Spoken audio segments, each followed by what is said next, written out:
All right, let's dive into a really fascinating, kind of provocative idea about drug prohibition. It's a thought experiment that boils down to one central question. What if the real punishment for using a drug is the drug itself? And that brings us right to the core question here. I mean, think about it.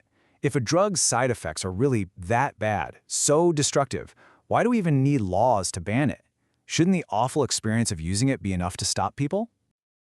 So that question opens up this big idea, the concept of self-enforcing consequences. It's this notion that for some things you do, the punishment is just baked right in. Let's dig into what that actually looks like. Okay, so what are self-enforcing consequences? Well, the idea is that the negative outcomes of an action are so severe, they act as their own natural deterrent. You don't need outside rules. The source is saying that when it comes to drug abuse, the terrible health effects, the personal chaos, all of that is the punishment. It's a direct result of the action. No judge, no jury needed. And this quote from the source material just nails it, right? Quote, "The punishment inflicted on the drug user by the drug itself should be sufficient." It's saying the deterrent is already there. It's literally in the drug. The drug is the punishment. And if you follow that line of thinking, where does it lead? Well, it suggests that maybe the whole system, police, politicians, lawyers, doesn't even need to be involved.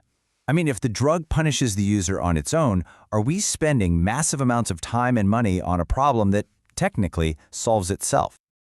Okay, so from there, the argument gets even bigger. It zooms out to look at the whole of society, and it proposes something pretty radical. Maybe we're focusing on the wrong thing. Maybe the real problem isn't the drugs, but the war over the drugs.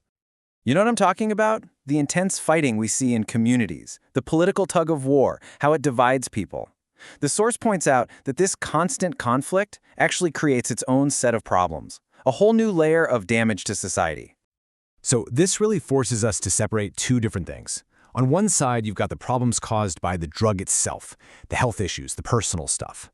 But on the other side, you have the problems caused by the war on drugs, the community fights, the societal division, the insane cost of it all. And the argument here is that this second set of problems, the ones we create, is incredibly harmful all on its own.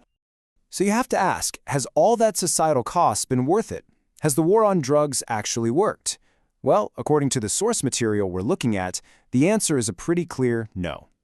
And this is where things get really interesting, because this leads us to what might be the most powerful point in this whole line of thinking, a major paradox that sits right at the center of how we legally deal with drugs. The source puts it like this, and it's a fantastic question. Why would someone who just served a prison sentence for, say, marijuana use, get out and immediately start using it again? Think about that. They've faced the absolute worst legal punishment we have, and they go right back to it. Let's walk through this cycle, because it really highlights the paradox. First, someone uses a banned substance. Then, they get hit with legal punishment, jail, fines, the whole deal.